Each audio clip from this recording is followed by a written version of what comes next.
வாசியாதவர்கள். இந்த மக்கள் இயேசு எனக்கு தேவை, அவருடைய உதவி எனக்கு தேவைன்றதை உணரணுங்க. அது மறந்துடக்கூடாது. எல்லாம் நல்லா போயிட்டு இருக்கிறதுனால அவருடைய உதவி நமக்கு தேவையில்லைன்னு ஒன்று கிடையாது. இன்னும் கேட்டால் நல்லா போயிட்டு இருக்கிறதுனுடைய காரணமே அவருடைய கிருபை தான், இல்லையா? அப்போ முதல்ல கர்த்தருக்கு நன்றி சொல்ல வேண்டாம். ஆண்டவரே ஸ்தோத்திரம், ஆண்டவரே பெரிய பிரச்சனை இல்லாததுக்காக நன்றி, ஸ்தோத்திரம். அது லேசில் எடுத்துக்கூடாது. உம்முடைய கிருபை, உம்முடைய இரக்கம் தான் என்னை இப்படி வாழ வைக்குது.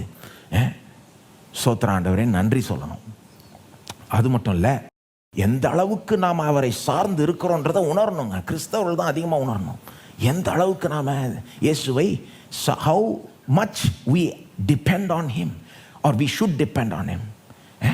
ஒன்றும் இல்லைங்க, அவர் கிருபை காட்டலைன்னா அடுத்த செகண்ட் நிற்க கூட முடியாதுங்க. மூச்சு விட்டு கூட வாங்க முடியாதுங்க. அவ்வளோதான். நிறைய பேர் உணர்றதே கிடையாது, இல்லையா? ஜீவனையும் சுவாசத்தையும் எல்லாத்தையுமே கொடுக்கிறவர் அவர் தான்.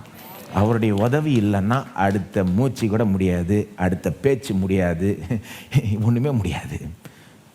உணரணும். அப்போ நம்ம ஆழமாக உணரணும். அதாவது அவரை சார்ந்து தான் நம்ம வாழ்கிறோம், அவர் நமக்கு கிருபை காட்டுறதுனால தான் வாழ்கிறோம் அப்படின்றத மறந்துடவே கூடாது. என்ன ஆகிடுது, சில நேரம் பிரச்சனை இல்லாமல் நல்லா போயிட்டு இருக்கிறப்போ அதை மறந்துடுறோம், இல்லையா?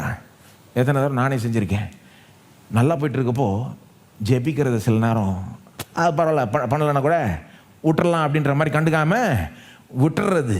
ஆனால் பிரச்சனை வந்துட்டு பாரு, தேவை பெருசாக ஆயிடுச்சுன்னா உடனே துபுன்னு ஜெபிக்க ஓடுறது, இல்லையா? தீவிரமாக ஜெபிக்கிறது. அது ஒரு இதாகிடுது. ஆனால் நம்மளே ட்ரெயின் பண்ணணும். பிரச்சனை இல்லையோ அவரை சார்ந்து தான் நம்ம வாழுகிறோம்.